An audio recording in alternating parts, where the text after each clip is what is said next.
Clementina, Clementina, kaixo!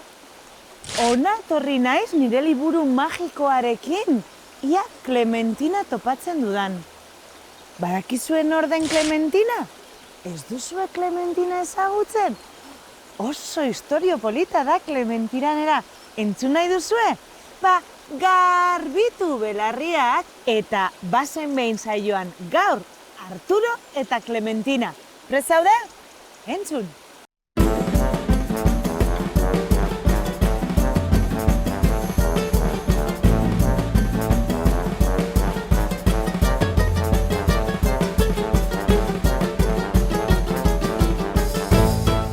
Aizue, Arturo eta Clementinaren istorioa olako leku polit batean gertatu zen. Han Clementina bizi zen. Eta nor zen Clementina? Clementina dordoka bat zen.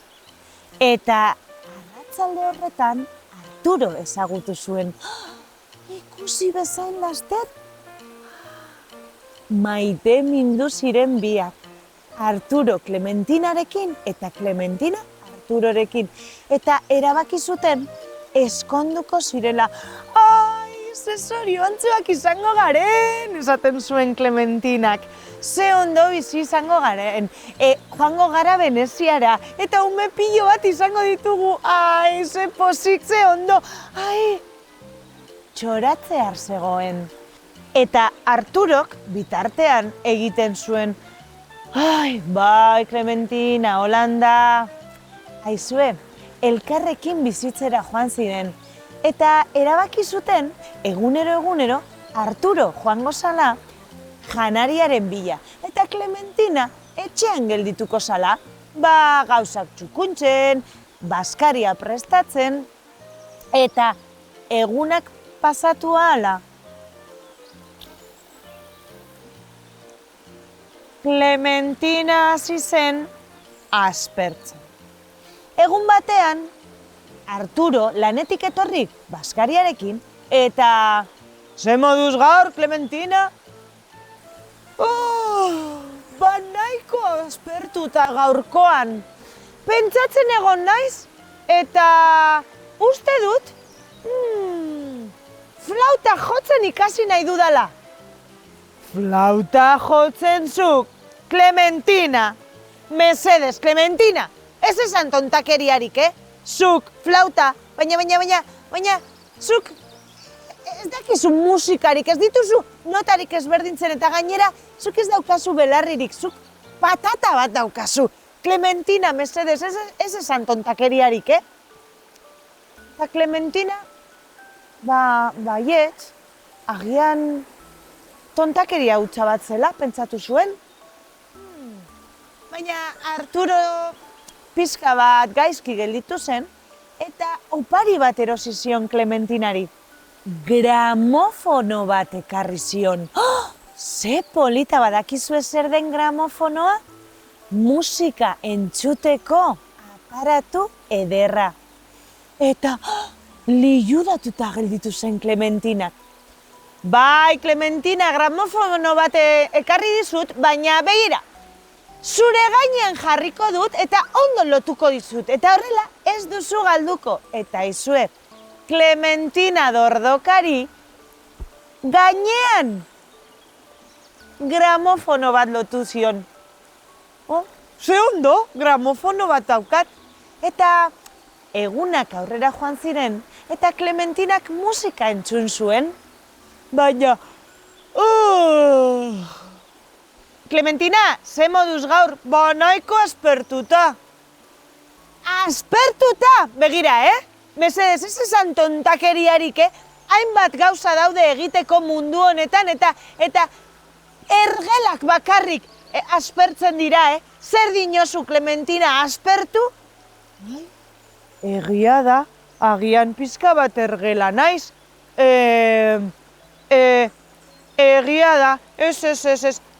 Bueno, baina agian, ez dakit, ur margoak izango banituzke, margotuko nuke baloreak eta animaliak. Ai, Clementina, mesedez, baina ze tontakeriak esaten dituzune, aspertzea, eta zuk margostea. Zertarako nahi duzu zuk margostea, Ez. Baina urrengo egunean, ara etorri zitzaion. Clementina, nire lagunarekin egin du topo, eta nire laguna artista da, eta zuretzako kuadro bat erosi diot. Tori, zure kuadroa!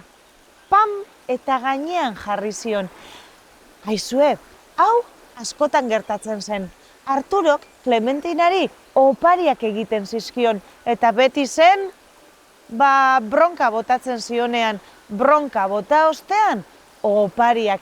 Eta, aizue, zen pipa kolekzioa, gero jarroi txinatarra, ostean instrumentu bat, enziklopedia bat bebai erosi zion. Eta, aizue, Clementinaren gaineko dorrea, gero eta handiagoa zen, luzeagoa zen. Clementinak ia ezin zen mugitu.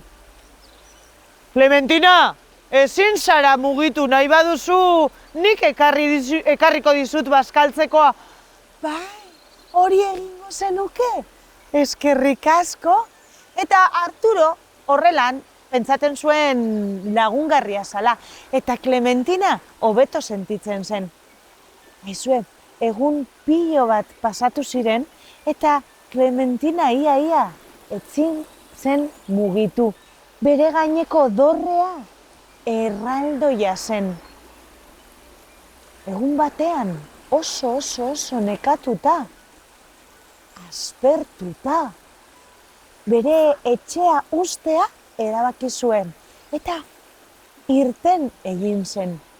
Paseo bat eman zuen, laburra, niñoa, baina, hain pozik gelditu zen. Arturo etxera bueltatu baino lehen, bueltatu zen etxera, Arturori, deus esan barik. Baina hurrengo egunean berdina egin zuen. Eta hurrengoan berriro paseoa egin zuen.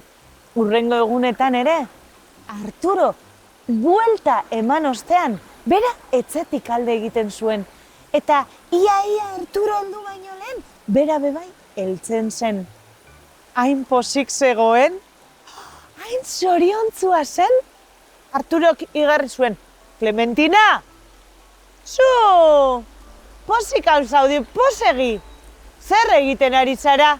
Ez, esaten zuen Clementinak, nik ez dut zer egiten. Aizue, egun batean, Arturo etxera heldu, eta... Clementina! Clementina etzegoen etxean.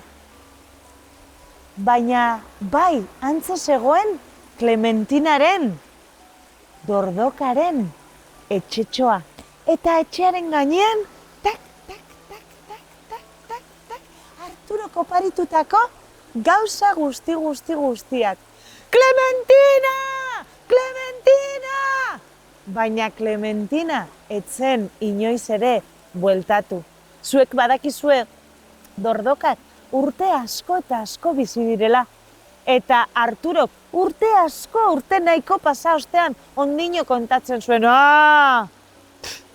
Gaiztoa benetan Clementina, nik gauza danak oparitu 25 pisu jarri nizkion antze bere etxe gainean. Eta berak eskerrak ere zizkidan eman, eta alde egin zuen. Eskertzarrekoa, Clementina. Aizue, baina zuek badakizue, hainbeste urtez bizi direnez, gaur egun izan daiteke Clementina oraindik bizirik egotea.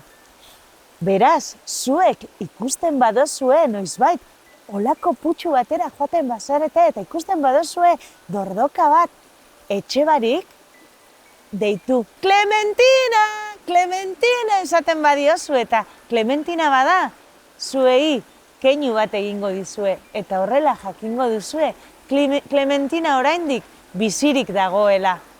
Eta horixe da, guk nahi duguna. Eta ni, etorri naz Clementina bilatzera.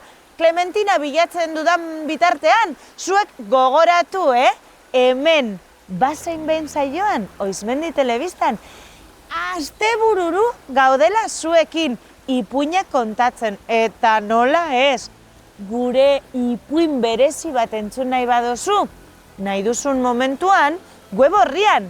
Eta horrez dagoela, eskatu zure ipuina. Eta liburu magikoari eskatuta, nik kontatuko dizut. Ados?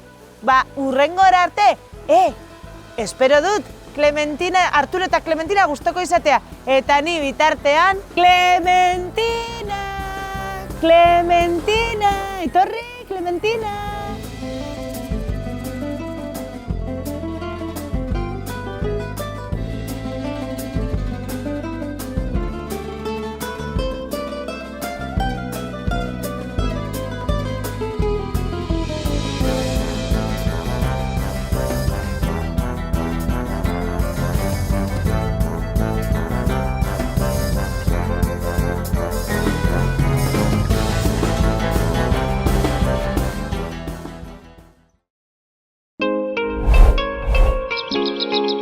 Bizkaiko Foru Aldundiak babestutako hedabidea.